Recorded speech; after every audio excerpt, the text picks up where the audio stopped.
Before we dive into today's episode, I want you to take a deep breath in and a deep breath out. Feel a massive waterfall of unconditional love surrounding you in all directions and filling you. That's your angels making their presence known. Your angels want you to ask for what you want and for their help. And know you are always held. Friends, if you need help holding oneness energy, the highest vibration that is, I'm hosting a 3-week live oneness course starting March 1st. Register today at theangelmedium.com/shop. Or if you're ready to develop your gifts of mediumship, bringing through angel messages and energy healing all at once, sign up for my Angel Reiki School today at theangelmedium.com. Now, know that whatever resonates with you in today's episode is a message just for you from your angels. Hello, beautiful souls. Welcome back to the Angels and Awakening podcast. I'm your host and author, Julie Jancis.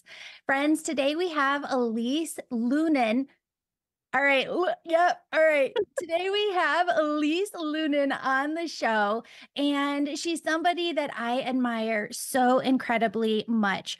Friends, if you read Glennon Doyle's Untamed, you will love her book called On Our Best Behavior: The 7 Deadly Sins and the Price Women Pay to Be Good. For me, it was like reading it. It was almost as if I was going through 5 to 10 years of therapy, because you say things in a way that we all feel it, but you're saying it through a new lens and a new perspective. And I think the way in which you write takes people back to their own experience in a very, very healing way. Thank you. I appreciate it. Yeah. So welcome to the show and thank you for being here. Thanks for having me. Yeah. So when you go through the 7 deadly sins, and we can go through some of them in here, what I was finding too is not only do I feel that women are judged so much in our individual lives, but from my perspective, being raised in a very, very Catholic and then Christian home when my parents divorced, there was no room for women within the spiritual community as leaders. Mhm. And when I was really, really young, and they would say, well, what do you want to be when you grow up? A priest, like no brainer priest. Well, you can't be that. Well, then you can be a nun. Well, if you're a nun, you can't have a family. Check that off the list, because I know I want a kid one day. There wasn't any room. And so now you have this massive group of women coming to the forefront as healers, teachers within the spiritual community. And yet so much of what you write in your book is still being thrown at female spiritual leaders to keep them in place. Have you seen that too? Yeah, it's interesting. And I'm so glad you picked up the book, because I feel like people who, well, you've had your own journey with religion and spirituality, but I think people look at it and their immediate instinct is going to think is that it's a diatribe against religion, or it's condemning of religion wholesale, or condemning of men because it's about patriarchy. And it's none of those things. It is, in some ways, what I wanted to understand when we hear these big words like patriarchy and we sort of throw them around as boogeymen, or when we talk about the church, what are we even talking about, and whose interpretation are we listening to? Because the book, in a way, is about getting back to yourself, getting back to, and I talk about how women are conditioned for goodness, men are conditioned for power, and that this goodness that I talk about is the culturally constructed goodness, the goodness that has been mediated for many of us by maybe it's a priest, maybe it's a parent, maybe it's a boss, maybe it's a professor, but these cultural constructs of what a good, quote unquote, good woman is, not goodness in its absolute value, which I believe is baked into every single one of us. It is God. It is who we are, essentially. And we become in our lives more and more distorted. And yes, women have gotten such a bad rap, and not from Jesus. The Old Testament is full of wonderful women as well. But yeah. And so women in this false patriarchal, the way that it's been whispered into culture, get a really raw deal. And I mean, you're probably a major Mary Magdalene fan, but that was one of the beginnings of this process for me. Yes, yes, and the community that you're talking to right now is very, very spiritual, and, we don't go into, like, the religious side here, we just kinda stay in that spiritual middle, but, you talk about within the book, envy and greed, and really getting to the root of these 2 things, so I wanna take them just one by one because it's interesting. Do you ever have it, Elise? I love, we're 2 years apart, and we had a lot of similar experiences growing up, and, just kind of background direction of where we wanted to go, and you're just such a brilliant thinker of No, our thank you. time. Um, I I came to this conclusion. Do you ever have it where you're, like, being led by spirit down a rabbit hole of just figuring things out? Oh, 100%. That was my whole book. Like the whole Yeah. thing was like uh, a wild romp with spirit where as I was going deeper into it, I was like, oh, and that, and that, and that. Like I didn't even know at the beginning. I was like, I don't know why this is the punch list. The sins, which Yeah. weren't even in the Bible, are the punch list of goodness for women. And then as I went into the process, then I was able to trace it back to Mary Magdalene, et cetera. But oh, 100%. I feel like I was taken by the hand and led through this book. Oh, yeah. Well, sometimes that happens, and then I'll come to this epiphany moment, and then they'll bring me a book like this, and I'll be like, "Oh my god, same epiphanies." Yes. Yes. The epiphany that we need to be exploring what it is that we want because we are told not to want, Hmm. that it's bad, you're not that good girl if you have those wants, needs, and desires. However, the only true way to know your soul self is to know what it is that you want because what it is that's within you that's calling to you, those desires are often very much spirit led in a direction that it's not like material, but taking you to a place where you can serve humanity. And so by seeing those wants, needs, and desires, my God, can we step into a better version of ourselves? Yeah.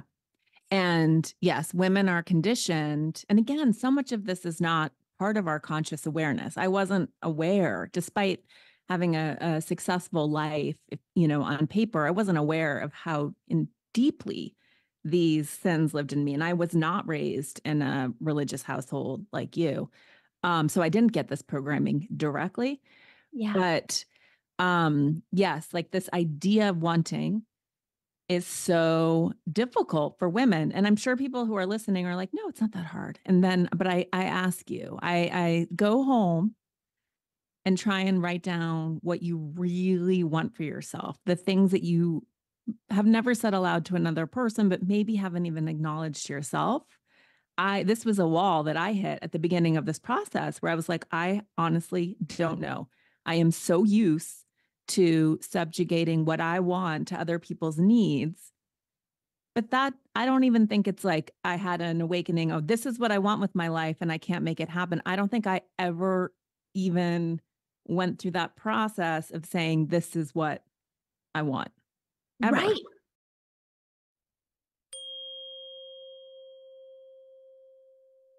Have you ever listened to the radio where the DJ calls listeners at random? That's what we're going to start to do here. Only it's me calling you to give you a free angel reading. Starting now, I'm going to call and bring through messages for one new listener every week. But first, I need your phone number. To sign up, all you have to do is rate this podcast 5 stars and give me your contact info over at theangelmedium.com/gift. Look for my name popping up on your phone and get ready for messages from your angels. Want to watch me make those calls? Follow me on Instagram at Angel Podcast. Yeah, because what I see from people is it's so ingrained that we don't even see it. And what that means is spirit can be bringing something through to someone, and you're immediately shutting it down and not allowing yourself to daydream on it or even entertain it Mm-mm. because you go, no, it's not possible. I have these obligations. It can't be. It's not possible. So no, I'm not even going to think about it. And so here we are, like promoting to society, especially women, manifest, manifest, manifest, co-create. And yet at the same time, we're not teaching them how to turn on those mechanisms within their brain to just Yeah, do it, to actually do it. exactly. Because you can sort of pay lip service to it, which Mhm. is, the book is about this internalized patriarchy and the way that we can all sort of pay lip service or say, oh yeah, I'm living my best life or whatever it is. And then when you start to evaluate those inner critic voices, when you start to evaluate the way that you are limiting yourself or have those limiting beliefs about what you can or should be doing, you recognize how alive it is in you. And yes, a big part of it is, I think, the call, the sort of daemon, the part of us that needs to be expressed, that is our individual gift. We are all distinctly abled. This is the reason. I mean, there can be many reasons that we're here, but the reason that we're here, what we're supposed to bring to the world, the contracts that we've made. Yeah. And honestly, I think so often, and I don't know if this is a gendered thing, I'm sure men can relate to this as well, but we're taught that life is sort of hard for women, that there's so much labor, there's so much doing, there's so much energy that must be expressed, that sometimes what's easiest for us, what's most joyful for us, what feels light, we deprecate because it can't be that. It has to be hard and onerous. And so I think so many of us are also like, I love to bake. That's not my gift. That's not what I'm supposed to do. And it's like, well, maybe that is in some way what you're supposed to do. Like it's supposed to be joyful. It's Yeah. supposed to be fun. Explain deprecate. Deprecate the Yeah. word. Yeah. Yeah. I mean, deprecating is just like essentially de-appreciating. It's like taking something and like slamming it. Mhm. It's like taking it, depriving it of its value Yeah. and, making it worthless. Yeah. Interesting. And what do you say? Interesting. Yeah. Yeah. So you had another point. I feel like I don't know if I want to say epiphany or mic drop, but there was one of those like in each chapter as I'm going through, or maybe just every couple of pages. Um, but one of the things that you say in there, and I was like, wow, Elise, like that's so how I feel, is that we have these relationships with our moms that on one hand are very, very like close. I love my mom to death. I um sometimes think about the day that I'll be here in the future where she's not here, and it makes me so incredibly sad. But you talk about how in the book that our moms weren't really raised by caregiving people and they did the best with us that they could. But we got to a place in our 20s and our 30s where we got to do so much that they didn't get to do.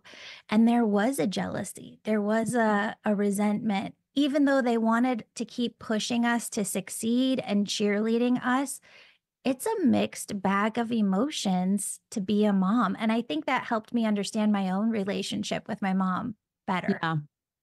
No, I think it's an essential conversation because, and for context, and I don't think that my mom is probably dissimilar from most moms. And that's ultimately why I ended up telling so many stories about myself, which I was loath to do because honestly, I'm not that interesting. And what I really wanted to do was, pull together thinkers, et cetera. But I needed to put myself in the book Yeah. because I think so many of our stories are we stories, right? They are collective stories. We're all having very similar experiences as much as we've been conditioned to believe that we are completely separate from other people's experiences. So, my mom is an incredibly competent, very smart woman who has spent her whole life in some ways feeling like she didn't live up to her potential. She was born in 1950, oldest of a large Catholic family, wasn't really mothered, as you were just saying, like hadn't had that experience. She did a lot of caretaking for her younger siblings and grew up in poverty and didn't have a lot of opportunity. But she came of age in second wave feminism, where there was all of this messaging about what was newly possible for women. And so it was kind of available, but kind of not. And she probably could have made it happen, but she went to nursing school. Everyone went to nursing school. She married my dad, who's a physician, and chose what to her felt like safety, security, stability, which she'd never really had in her life. I completely understand that choice. But in that process, and I don't think that my dad actually mandated this in any way, she put everything else aside and never really wanted to have kids. Wasn't her dream, but she had two kids. And she was a great mother, but she didn't have, because she'd never been mothered herself, she didn't have that energy for us. It was a different kind of caretaking. It wasn't maternal. And again, we load women with so many expectations about what it's supposed to look like. Mhm. But yeah, growing up, what I'm so grateful to my mother for is that she was incredibly honest and she was always quite clear about her deep ambivalence about having children. So I Mhm. never questioned her love for me or my brother, but I did question her love for her particular life trajectory, even though she could acknowledge that like it was pretty great and she's happy, more or less. But she was honest. And I think what happens to so many of us is that there's no conversation about this. There's no room for these types of conversations. And so it goes unsaid, but it's deeply felt by everyone in the house. And I think a lot of kids who don't have the explanation think it's them. And Yeah. so I feel like she spared me from that. And, but yeah, she had deep envy about what I was allowed to do. And I think as women, we feel such a pull. Like you don't want to usurp your mom. You don't necessarily want to replicate their life, but you don't want your life to be in some way a judgment on their life by not doing Mhm. what they did or choosing something different. It's very different for boys and men. Yeah. Where And you say in the book, like, they're supposed to go school their dad on the yeah, basketball they're court. supposed to dunk on their dad. It's like a rite of passage, but doing Yeah. that to your mother, that's Yeah. not, feels wrong.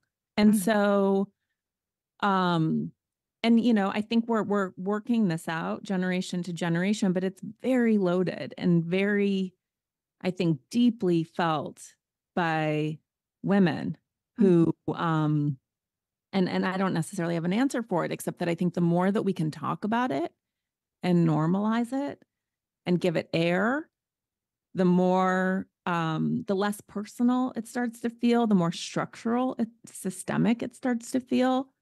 And I think it gives us a little bit more grace for each other Yeah. and gives us room to really explore those relationships, which, as you said, it's like one of the most important relationships in your life. And Yeah. there's so much shame. Obviously, every woman I know has shame about her mothering or how she was mothered. It's very heavy. It is, and I have not made that easy on my own mom. But I want to go back to something that you said kind of when you started out the conversation, because I think this is a point too, where there are some teachers out there, and I think that you're a teacher. Like I consider you to Oh, be, you're my yeah. teacher. Um, uh, they use their own stories, and I do this often within my own podcast because sometimes I just can't recall something else that has not happened to me. But I wrote my second book last year, and as I'm kind of editing it now, people are saying, "You do a really good job at teaching, Julie, but you got to put yourself in there." Yeah. So And it's hard. and then you get feedback sometimes from people who listen to the podcast, like, we don't want to hear about you. Okay, but then I don't know what other example to use to give to you. And I found it really, really helpful to hear all of the examples that you gave because every single one, I was like, oh my God, Elise could be my best friend. Like, there's just everything was so similar that we went through, even though it was completely different experiences, you felt the same things. Hmm. Yeah. And I have two things. Well, first, in terms of podcast feedback, I mean, I'm sure you know this, but there's like the person who says more of you, and then the person who says less of you, or I hate your voice, or you're the voice that talks me to sleep every night. And I think that, we mentioned envy very quickly, but I think for a lot of people, at least when I read podcast reviews, I can sense envy, not necessarily. And let me just clarify because we didn't go into this deeply, but We can go into it. I loved what okay. you said on envy. I mean, it's Okay. It's amazing. important. And I think it's Yeah. important for men and it's very important for women because I think it's the genesis of so much women on women hate in our culture. And it started for me with this comment by psychotherapist Lori Gottlieb, who said that she always tells her clients to pay attention to their envy because it shows them what they want. And again, this is at the beginning of this process for me. And I had two reactions. The first was, ooh, envy, gross. Like, I don't have that.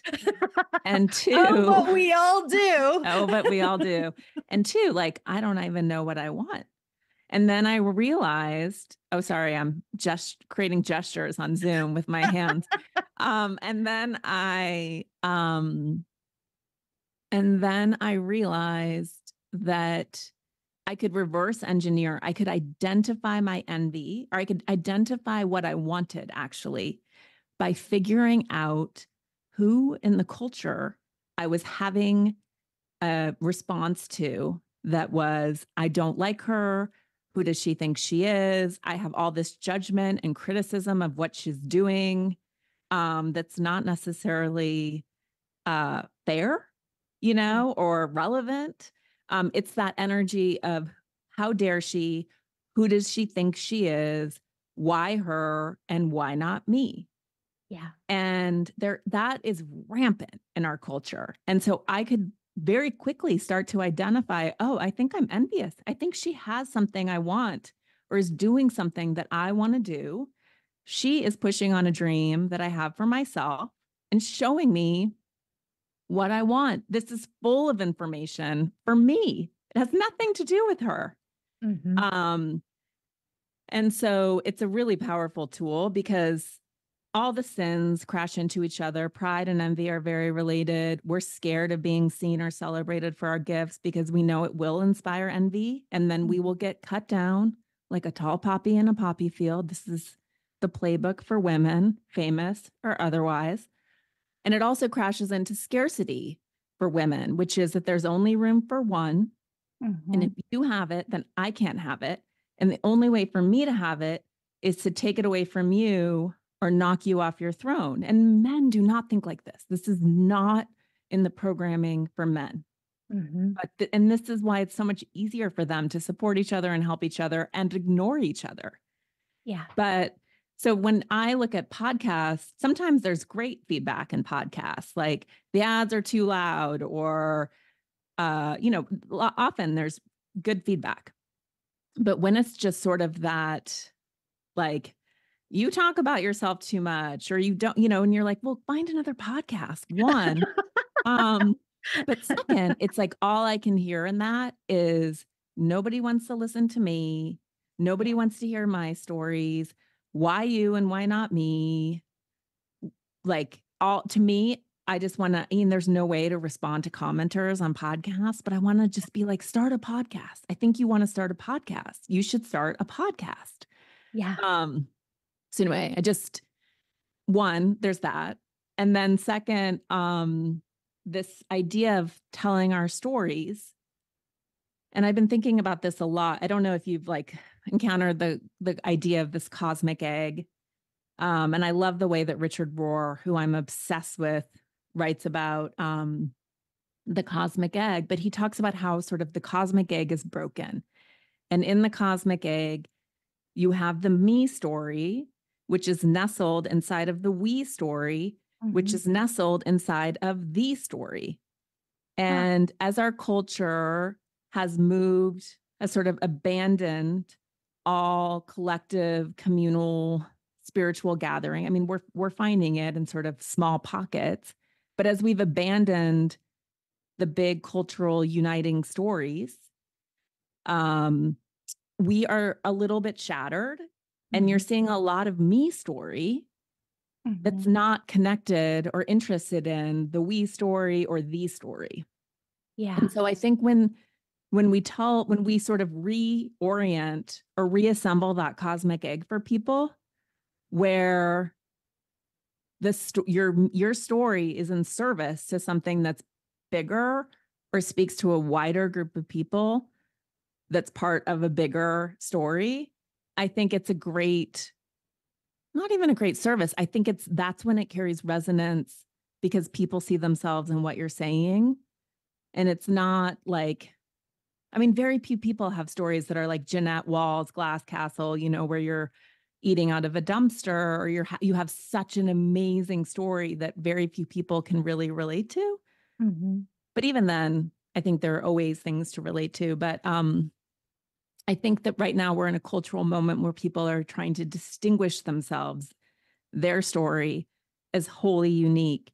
And I think that the more of us who can say, I think I'm just like the rest of you in many ways, I think there's a resonance and a reassurance in that that's really important and that unites and connects us. Absolutely. And I think that that's always the mission of the story is to take your story and show something that is that universal we and connects to the thee, so that we can all learn and grow together. Yeah. Possibly. And Yeah. understand this project, like we are all here, I believe, for some reason to evolve, advance, grow, break ourselves, break each other, reassemble, get bigger, get stronger.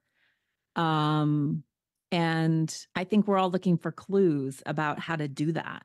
Yeah, absolutely. Well, and going back to what you were saying about envy, I remember the very first time that I had that.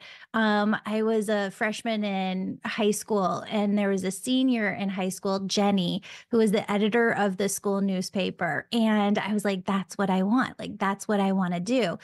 But it wasn't like I want to take that from her. I want to learn from her. I want to Mhm. grow from her. I want to understand, how to navigate this to get to that point.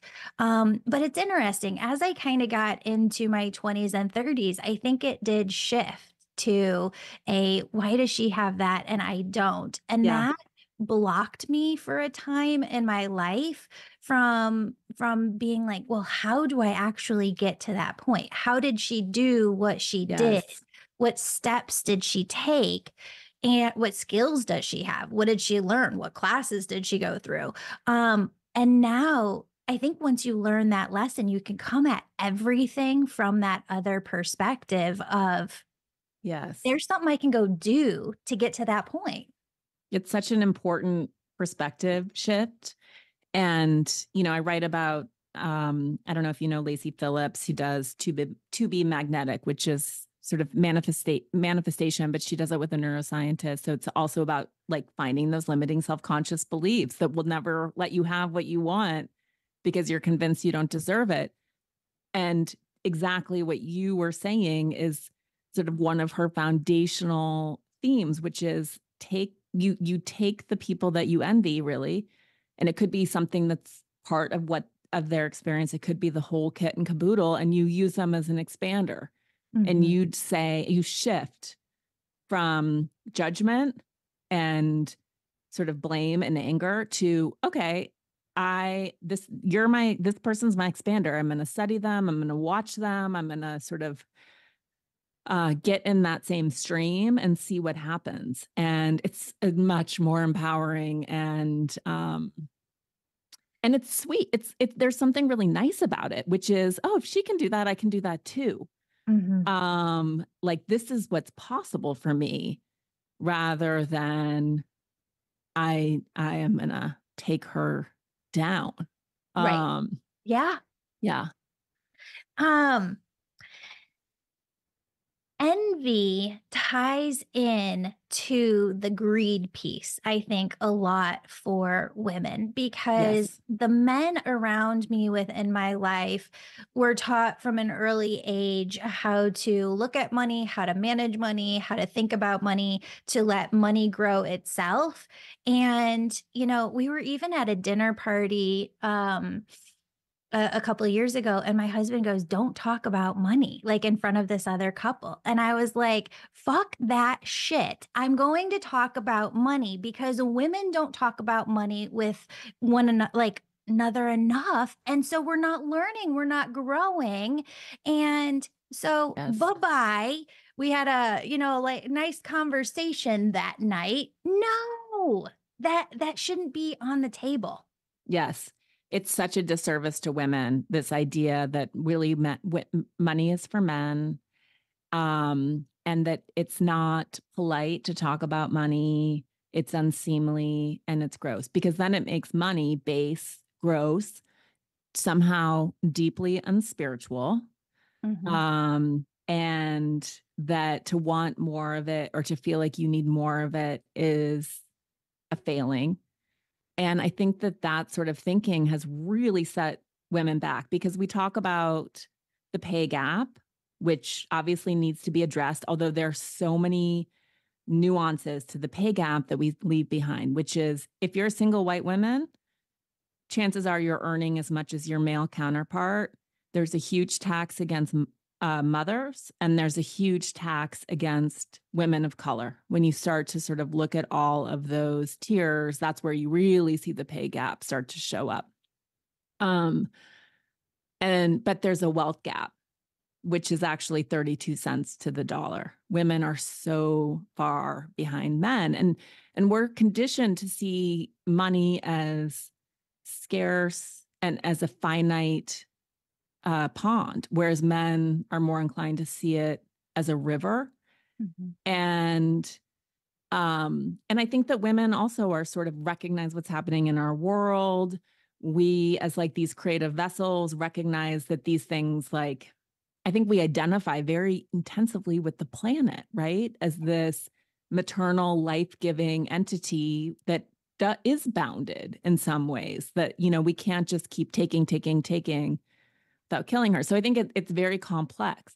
But where I want women to shift their thinking about money is to really to sort of get fluent in it and get our hands around this idea of enough rather than scarcity and that wanting more is bad, base, and greedy. And I work with this woman who's sort of one of my spiritual guides, Krista Schumacher, who is I don't know if you've encountered Krista, but she's an amazing forensic medium who also channels Yeshua. And I have learned so much from her. She's brilliant. She was a neuroscience major at Brown who channels Jesus. I mean, no big deal. Yeah. But it's like fun. It's like exactly what you don't think it is. But then you go and you're like, of course, this is what it is. Like, this is funny and fun and joyful, and also just like, whoa, like bombs of wisdom. But anyway, years ago, I was talking to Carissa, and I had left my job, and I go into these, part of it is my childhood programming. I go into these big scarcity vortex holes of like, I'm the primary breadwinner. I don't have enough. I don't have enough. I don't have enough. And she stopped me and said, okay, what do you need? Mm-hmm. And I was like, I don't know. I just know I don't have enough. I just need more. She was like, this is what I encounter in every conversation like this. I promise you, the divine is very good at serving needs, not always material wants, but needs. Make it concrete. You need to understand what you need and what you want in that sense. That's fine. No shame. Do not have shame. There's no shame. But like, tell me what you need. Like you need to actually articulate what you need. Mm-hmm. You'll be shocked at how the universe will meet you. And it's true. I have, in the 4 years since we did that exercise where I just made a Google Doc, figured it out, wrote it down, came up with a number, and I was like, oh, I can do this.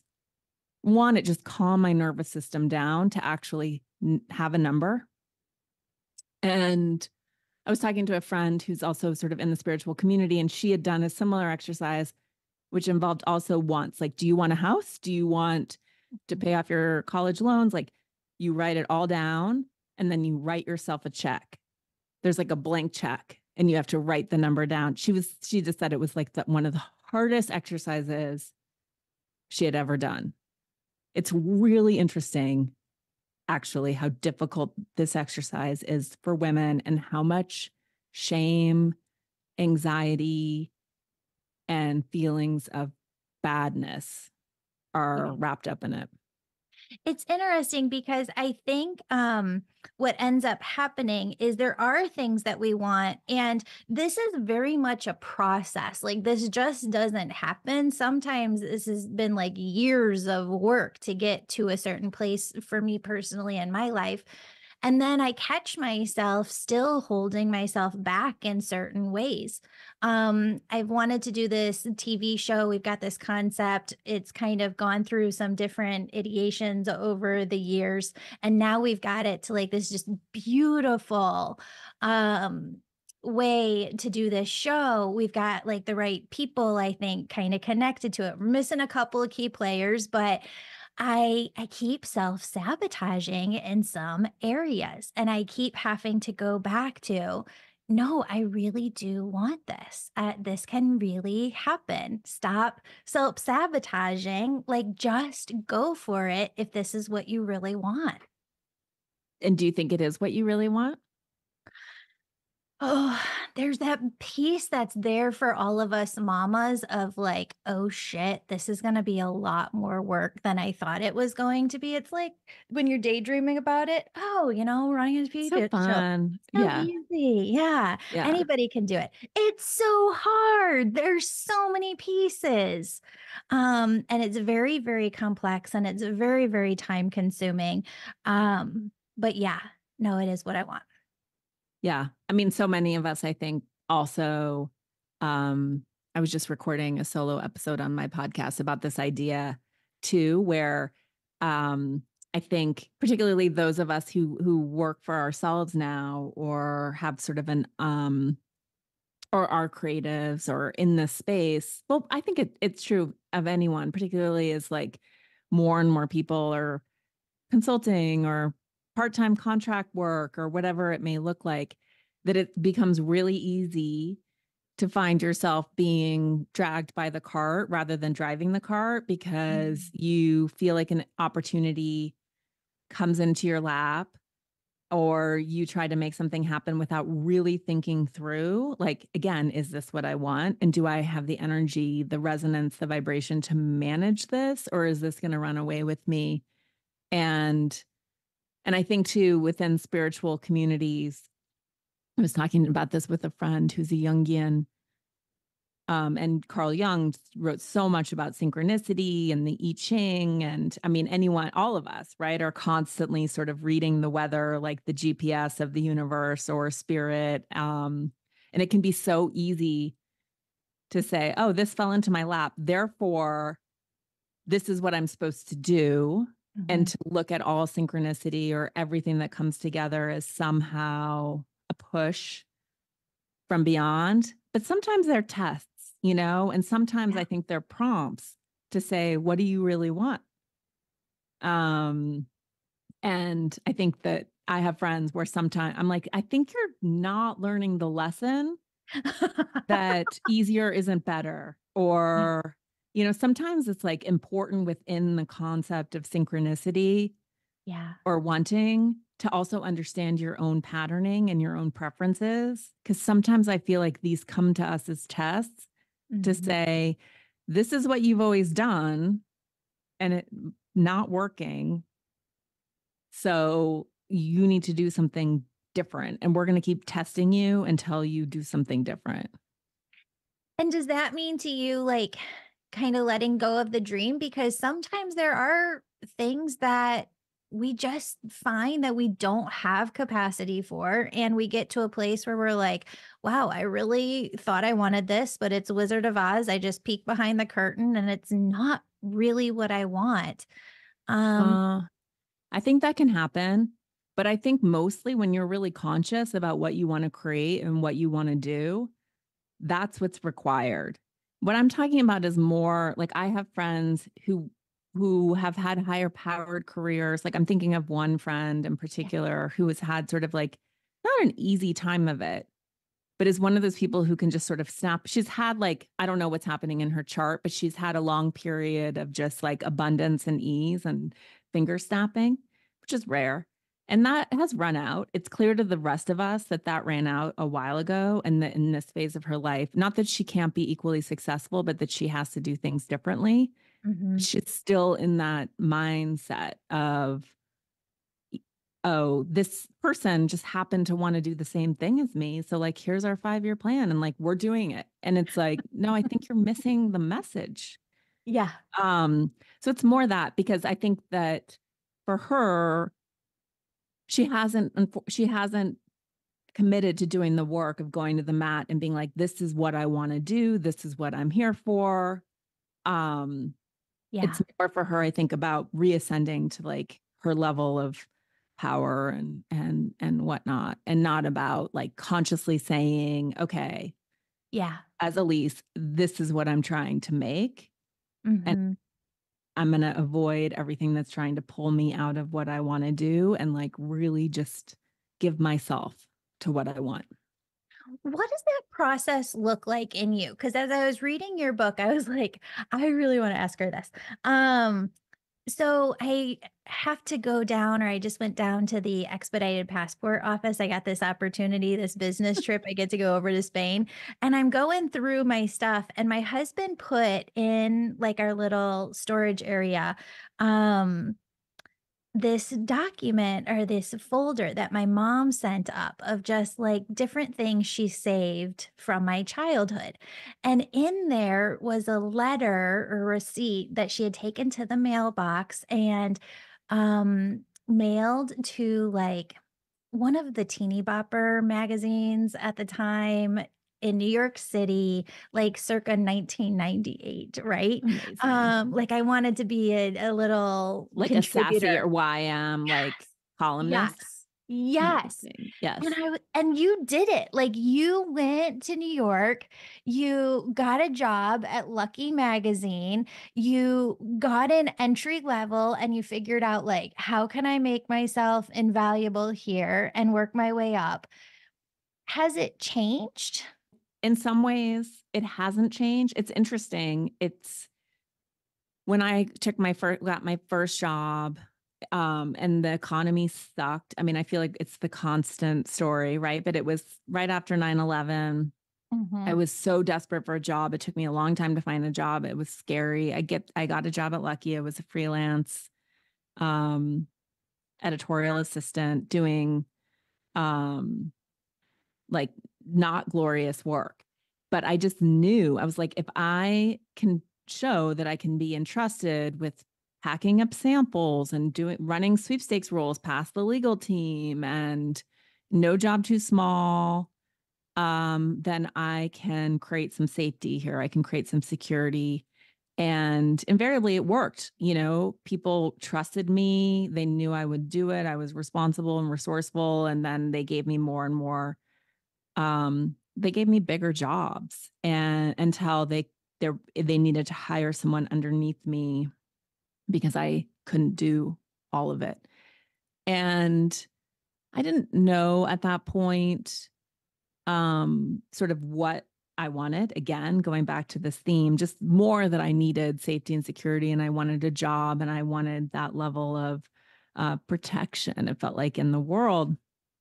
But here's the thing I've learned is every time, and I felt this way. I sort of grew up, went up the masthead at various Condé Nast magazines. I started a section, like a 14-page section at Time Out New York. I went back to Condé Nast. My last job there was like at the top of the masthead at Condé Nast Traveler. And then I left to go and work at a big internet company because I knew if I didn't know about the internet, I really wouldn't have a career. Yeah. And then when I went to Goop, it was, in some ways, it was this very tiny team. It was tiny and not at all the company or brand that it is today. And I was 22. It was like being 22. It was really fun, but I was doing this like deeply in glory. I was doing all of it. And it's funny, I'm doing a big consulting project too, because I can't I have 6 jobs now that I work for myself. But that's the truth. This is the reality. Like, it's hard. It's hard to make it as a writer, certainly. And I was doing some work for a client. It's a consultant. And I was like, here I am, 22 again, writing product captions. Like, in so many ways, you never really, and maybe this is my own failing, but I think it's like kept me close to the work. I think it keeps me close to sort of what I'm making. And I think of it as art and commerce. And that's been important for me. I think for any creative who's listening, I've gotten much better after ghostwriting 12 books for other people. And finally writing my own book, Honor Best Behavior, which was my 13th, lucky number 13, the goddess number. Nice. But that now I'm where I find is like, there's the stuff that I will always keep for myself, my own ideas, and I will stand behind those. And it took me a long time to sort of come out of the shadows as a ghostwriter. And then there's the stuff that's for commerce that helps me support myself. And that's the stuff that's not as meaningful to me, but that allows me to write the books I want to do. Yeah. Well, it was just interesting because I looked at that piece of paper that I found in the safety box and I was like, "Oh my goodness." Like I had Yeah. that dream. I sent in that one letter, didn't hear back and totally gave up. And you just have to keep going sometimes and Mm-hmm. opening up different doors. You have this beautiful point in the book where you talk about at the beginning that there's this story of the 2 wings, that there's the male Mm-hmm. wing and the female wing. Can you tell everybody that? Yeah. So I heard this from Lynn Twist too. And speaking of scarcity, I love her book, The Soul of Money. It's very beautiful. I think that's required reading, particularly for women. But I think it was, she had originally told it, I think it's part of the Baha'i faith, and it's their story and it's a prophecy. Um, it's hard. It's one of those stories as I was like trying to fact check it and trace it back. I couldn't figure out where it started, but it was this prophecy that humanity right now is a crooked, a sort of malformed bird in some ways, that the feminine wing has not been fully extended. And so the male wing has a sort of like caught, we're in a spiral where we're not really able to move forward or fly straight. And that in this century, in this moment, the feminine is finally extending and strengthening in each of us, regardless of gender and in our culture at large. And that as we bring the polarity, these energies into balance, that we will start to be able to actually functionally fly.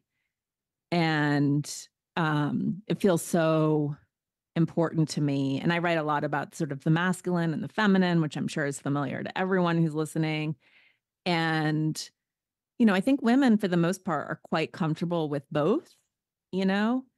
And I think for men, it's like they desperately need to let their feminine come up and all that energy that's about nurturance and creativity and care, not only so that they more fully share that load with us and for the culture at large, but for themselves. Yeah. And I think as we start to sort of rebalance ourselves, we'll start to rebalance the world. Incredible. Elise, your book is on our best behavior. We'll put where everybody can get it in the show notes. If you want to share where everybody can find you, we can put that in the Yes. show notes too. Thank you. Yeah. So I write a weekly newsletter, eliseloehnen.substack.com. And then I have a weekly new podcast as well called Pulling the Thread. And there's probably quite a synergy between our audiences. It's about big questions of the day, lots of spirituality, culture. I run the gamut. And then I'm on Instagram at Elise Loehnen, and that's it. I love you on Instagram. I love your words of the day. I love your insights. I'm a total book nerd, and I love that you share all of the books. You have a page on your website too, where you're like, these are my favorite books in every category. And Category. I read through that and I go, add that to my manifestation board. One day, not yet. First book isn't good enough, but one day my book will Book. be on Send me your Elise's books. list. I need your books. Oh, this is amazing, Elise. Thank you so much for being here. Thank you for having me. Yeah. Oh, I want everybody to know one thing too. Loehnen is spelled Loehnen, just so that Thank you can you. find her everywhere. I know. Yes. Tough last name. Friends, your angels asked me to do a little teaching here at the end of each episode in February about manifestation because they say that when it comes to you co-creating within your own life, you're missing a step. That 98% of humanity is missing this step. So they want to give it to you. But first, I want to let you know something. I wish I would have called the Angel Reiki School the Angel Reiki Mediumship School, but that name was too long, right? Friends, the Angel Reiki School is not just a place where you learn Reiki energy healing.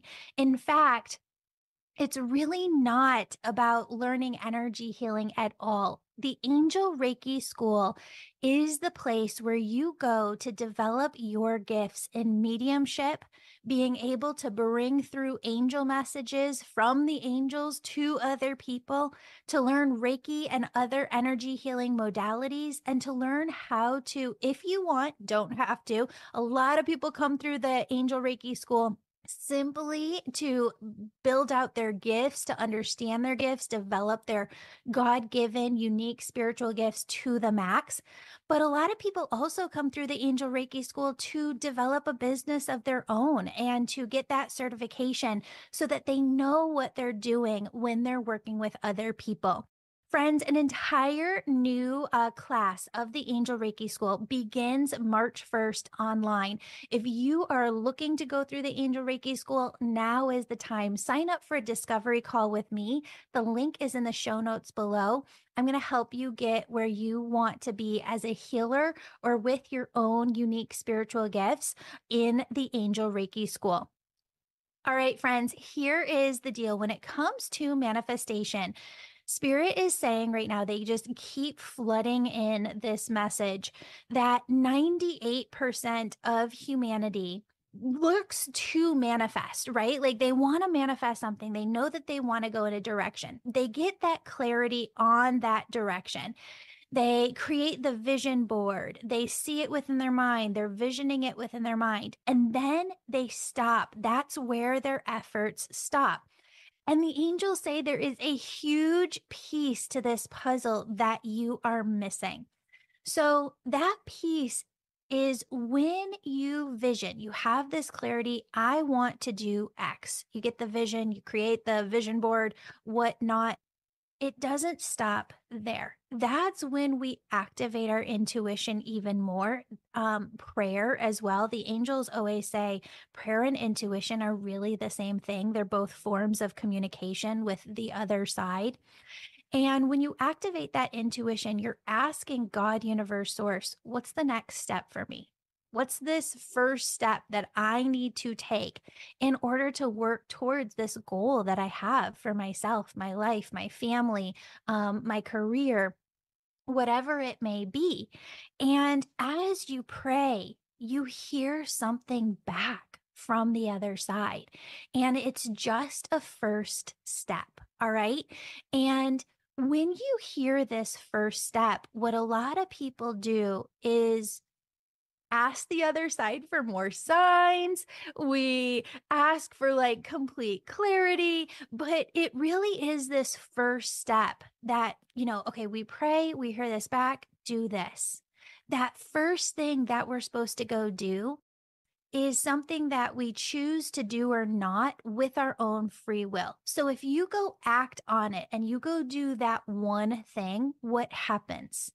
As you're in the energy of actually doing what Spirit asked you to do, you get the next piece of the puzzle. But you cannot get that next piece to the puzzle unless you take the first step. You pray, you hear back, go do this. And you're like, hemming and hawing. Do I do it? Do I not? Do I do it? Do I not? Go do it. Your angels say, go do it. Because when you do it energetically, it opens you up to the next step after that. And when you take action on that next step, it opens you up to the next step after that. This is what I mean when I say that some people are either crawling, walking, or running with God, universe, source. For some people, it takes them 6 months to get up the courage to go do that one thing that they're hearing back in their prayers. Go do this. It takes them 6 months to have the courage to go do that. For some people, it takes an entire year. For some people, it takes 10 years for them to get the courage to go do that one thing. And then we look around, right? And I'm not blaming or shaming anybody. I'm just trying to give you an example so that the angels can communicate with you better. What happens is then we look around when things aren't happening for us and we go, why? God, why? Why isn't it happening for me? Why aren't things coming through for me? Because you are crawling with God. And sometimes we're not even moving. We're not even taking that first step. There are some people who learn, all right, I'm going to go in this direction. I've got this clarity. I want to write a book. Okay, God, universe, source, I've got the vision. I want to write the book. What's my first step? And the angels come in and say, or God, universe comes in as you're praying and says, go read this other book. Go take this class. Go talk to this person you know. Go send this email. Go ask this question. Go research this. And you go to yourself within your own mind. You go, nope, that's not the answer. And so you delay. There are some people who don't do that. There are some people when they get that prayer within their mind, that answer within their mind, they go, all right, I'm going to go do that. I'm going to go read that book. I'm going to go talk to that person. I'm going to go ask that question. I'm going to go send that email. I'm going to go make that phone call. And as soon as they do, they're in a new energy as they're taking the action. And as they're taking the action and they're in this new energy, they get a new piece of information. And they go, okay, God, what do I do now? And God, universe, source goes, go do this. So they go do it. And then they get to that next piece and they go, what do I do now? And they hear back through their prayers, go do this. And so they go do that. Friends, this is where people start running with God, universe, source. So 5 times a day, 10 times a day, 100 times a week, they're following God's directives. They're not hemming and hawing. They're just following the loving, positive messages that they're receiving through their prayers, through their intuition. And so when I look at the energy of a person who goes, Julie, why isn't it happening for me? Versus other people who are running with spirit, what you're seeing is actually a mathematical number. of these are how many directives one person has gotten from God, universe, source that they followed through on. And this other person over here has followed through on 5,000 within 1 year. Whereas another person is waiting to take action on one. And again, friends, I'm not blaming, shaming, trying to create a negative energy within you at all. I'm trying to show you what happens when you're living a spiritual life and running with spirit. So I know this is a long enough intro. Listen to it a couple of times. I'm only going to leave it up in February. And I want you to pause right now and I want you to tune in and I want you to pray. And I want you to say, God, universe, source, what's my goal? Where am I going? And once you have clarity on that, ask, what's the first thing I need to take action on? What's the first thing I need to do? Go do that, friends. That is going to help you run with your angels. And it is going to take you to living a life far beyond your wildest dreams. You're going to be shocked. And I want you to write into me and I want you to let me know when you start to see a difference in your life because you're following this method. I love you so much, friends. Have a beautiful, beautiful, blessed day. And I'll see you back here this week. Love you.